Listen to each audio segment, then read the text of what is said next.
조선의 궁궐, 소리 하나 없는 밤입니다. 왕의 침전에 한 여자가 들어왔어요. 목욕을 마친 뒤 벗은 몸에 수건 한 장뿐입니다. 이불 속에 먼저 들어가서 기다려요. 안은 조용하고 불은 켜져 있는데 복도 끝에서 발소리가 들리기 시작합니다. 가까워지고 문이 열리고 왕이 들어와요. 이 여자는 왕의 얼굴을 볼 수 있었습니다. 왕의 몸에 손을 댈 수 있었어요. 소리를 내도 됐습니다. 손톱을 깎고 온 이유가 그거예요. 이 여자는 후궁이 아닙니다. 궁녀예요. 궁 안에 수백 명의 궁녀가 있었는데 왕이 이 여자를 골랐습니다. 이름을 부르는 건 왕인데 인생이 바뀌는 건 여자였어요. 이게 조선 후궁의 밤이었습니다. 같은 궁궐 다른 처소에서는 정반대였어요. 왕비와의 잠자리. 왕비는 소리를 내면 안 되고 눈을 뜨면 안 되고 왕의 몸에 손을 대면 안 됐습니다. 바깥에는 8명이 앉아 있었어요. 안에서 나는 숨소리를 전부 듣고 있었습니다. 같은 왕, 같은 밤인데 한쪽은 왕이 선택한 밤이고 한쪽은 왕이 통보받은 밤이었습니다. 한쪽은 끌림이고 한쪽은 의무였어요. 이 차이가 조선 왕실의 모든 비극을 만들었습니다. 이 시스템에 갇힌 왕들이 어떻게 반응했는지를 보면 조선 500년이 왜 그렇게 흘러갔는지가 보이거든요. 오늘 그 이야기를 풀어보겠습니다. 이야기 시작 전 구독, 좋아요, 알림 설정 부탁드립니다. 합궁, 왕과 왕비가 잠자리를 같이 하는 걸 뜻하는 말이에요. 이게 왕 마음대로가 아니었습니다. 날짜부터 그래요. 왕이 정하는 게 아닙니다. 궁 안살림을 총괄하는 가장 높은 상궁, 큰방상궁이 정해요. 이 사람이 관상감과 함께 길이를 잡는데 왕비의 생리가 끝나고 닷새째 되는 날이 기본입니다. 그 기본인 날에도 합궁하지 못하는 경우가 비일비재했어요. 일식, 월식, 동지, 하지 안 되고 초하루, 보름, 금음 안 되고 비 오는 날, 천둥 치는 날 안 되고 나라 제삿날도 안 돼요. 반면에 후궁과의 잠자리는 이런 금기가 없었습니다. 왕이 원하면 그날이 그날이었어요. 후궁이 많아질 수밖에 없는 구조였죠. 그러니까 이 큰방상궁한테 무시무시한 권력이 생긴 겁니다. 왕이 언제 누구한테 가는지를 이 사람이 쥐고 있으니까 권세를 잡으려는 대신들이 큰방상궁한테 뇌물을 줬어요. 자기 딸의 처소로 왕을 보내달라는 거예요. 지금으로 치면 대통령의 밤 일정을 관리하는 사람한테 장관들이 줄을 서는 구조입니다. 큰방상궁의 결정 하나가 어느 여자의 인생을 바꾸고 어느 가문의 운명을 좌우했어요. 자, 날짜가 정해졌어요. 이제 밤이 됩니다. 왕비의 침전, 동온돌방에 이부자리가 깔리고 촛불 5개가 켜져요. 방 안이 따뜻하고 은근하게 밝습니다. 새순물, 수건, 요강이 놓이고 살아있는 닭 1마리가 준비돼요. 왕이 잠자리 도중에 쓰러지면 목을 따서 피를 먹이는 응급처치용입니다. 황당하죠? 이게 당시 진짜 매뉴얼이었어요. 왕이 먼저 안에 들어가고 상궁이 왕비를 데리고 옵니다. 이때 50대 이하 궁녀는 전부 퇴장이에요. 남는 건 60대가 넘은 늙은 상궁들 뿐입니다. 왕비가 들어가면 상궁이 촛불을 끄기 시작해요. 하나 꺼질 때마다 어두워지고 왕비의 얼굴이 반만 보이다가 왕의 윤곽만 겨우 남습니다. 5개가 전부 꺼지면 아무것도 안 보여요. 문이 닫힙니다. 왕비는 왕의 얼굴을 볼 수 없었습니다. 왕의 벗은 몸을 눈으로 본다는 건 조선에서 있을 수 없는 일이었거든요. 깜깜한 방 안에서 이불 소리만 들려요. 왕비는 왕의 왼쪽에 누워야 합니다. 오른쪽이 아니라 왼쪽, 이것도 정해져 있었어요. 눈을 감고 누워 있으면 어둠 속에서 왕의 체온이 가까워지고 숨소리가 들리고 숨결이 피부에 닿습니다. 그래도 손을 뻗으면 안 돼요. 몸을 움직이면 안 됩니다. 더 느끼기 위해 허리를 움직이거나 몸을 떠는 건 왕을 능멸한 행위로 간주됐어요. 왕만 움직이고 왕비는 깜깜한 어둠 속에서 눈을 감은 채 입을 다물고 손끝 하나 움직이지 않고 누워 있어야 했습니다. 이 방 밖이 비어있지 않았어요. 동온돌방은 정자 구조의 한가운데입니다. 쉽게 말하면 하나를 가운데 두고 사방으로 칸이 붙어있는 구조예요. 이 바깥 칸들에 60대가 넘은 숙직상궁이 1명씩 앉아 있었습니다. 8명이에요. 동온돌방을 제외한 모든 문은 열어놨어요. 상궁들끼리 서로 감시하게 만든 겁니다. 닫혀있는 건 동온돌방 문 하나뿐이에요. 그 얇은 문 하나 사이로 안에서 무슨 소리가 나는지 전부 들렸습니다. 왕의 숨소리가 거칠어지면 개입해요. 전하, 옥체를 보전하옵소서. 그래도 안 끝나면 더 강하게 나옵니다. 전하, 채통을 지키셔야 하옵니다. 심지어 사정 타이밍까지 지정했다고 전해져요. 왕의 나이가 어리면 옷 벗기는 순서까지 가르쳐줬다고 합니다. 조정의 대신도 왕한테 쉽게 못하는 말을 문 밖에 앉은 늙은 상궁들은 매번 했어요. 깜깜한 방 안에서 눈을 감고 소리를 내지 않고 몸을 움직이지 않고 누워있는 왕비. 문 밖에서 왕의 숨소리에 맞춰 그만하시라고 외치는 60대 상궁 8명. 이게 조선 왕비의 잠자리였습니다. 왕자를 만드는 게 목적이지 쾌락이 목적이 아니었어요. 나라가 왕의 몸에 브레이크를 건 겁니다. 이 숙직상궁 제도는 후궁과의 잠자리에도 있었어요. 왕이 어디서 누구와 자든 문 밖에 상궁들이 앉아 있었습니다. 다만 왕비한테 적용된 금기들이 후궁한테도 똑같았다는 기록은 없어요. 잠자리가 끝나면 기록이 남습니다. 뭘 했는지, 어떻게 했는지는 안 적어요. 언제, 어느 커소에서 밤을 보냈는지만 적습니다. 나중에 아이가 태어나면 날짜를 역사내요.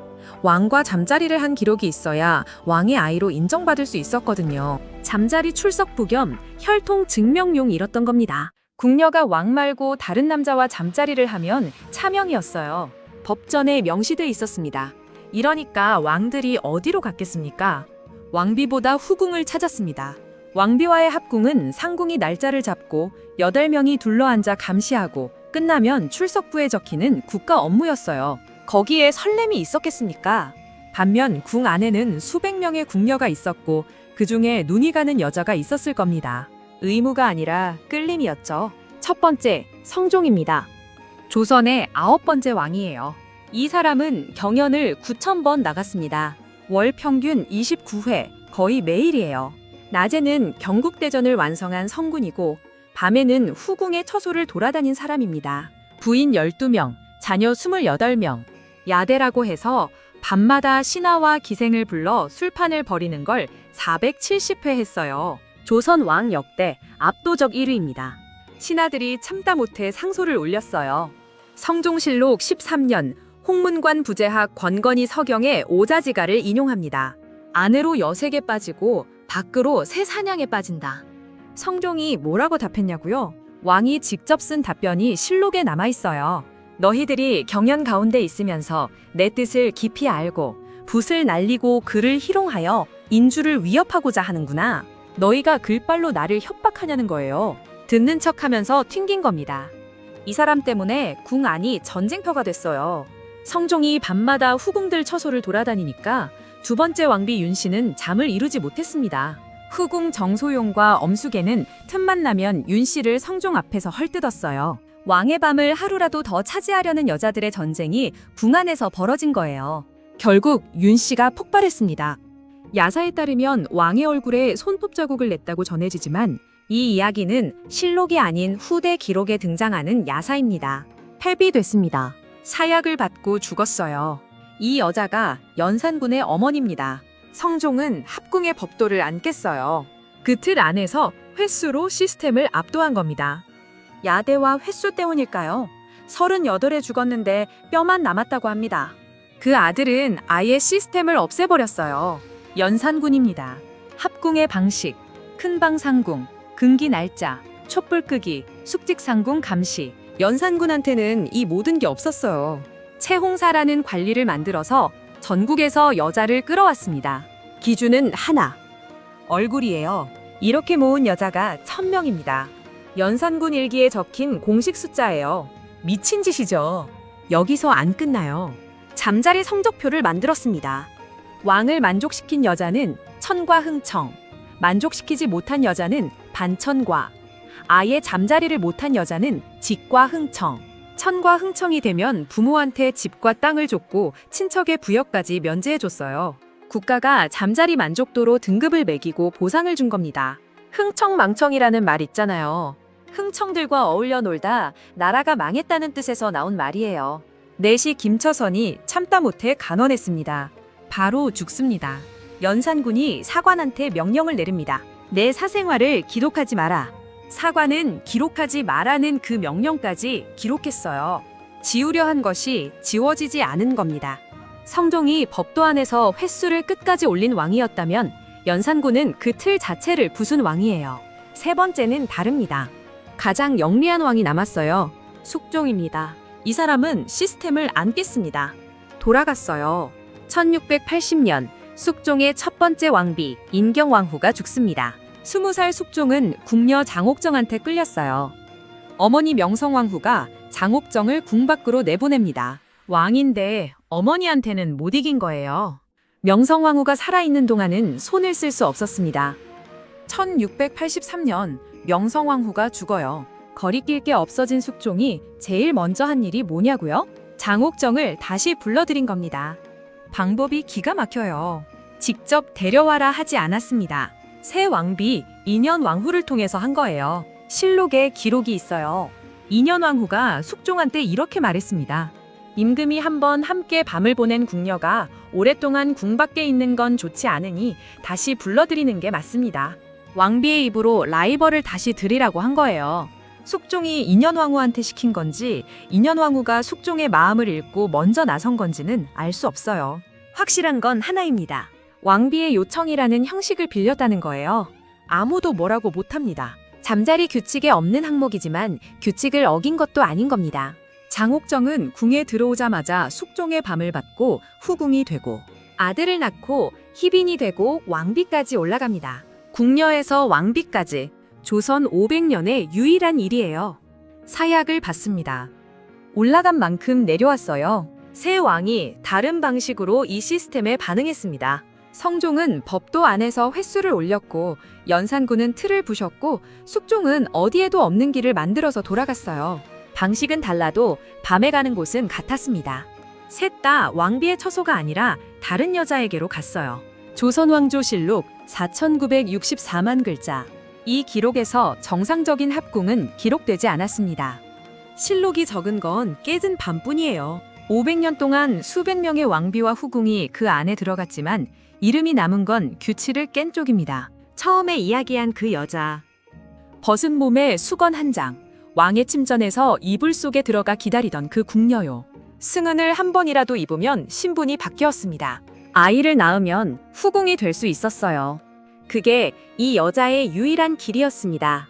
끝나면 걷치마를 뒤집어 쓰고 조용히 빠져나왔어요. 선택은 이 여자의 것이 아니었습니다.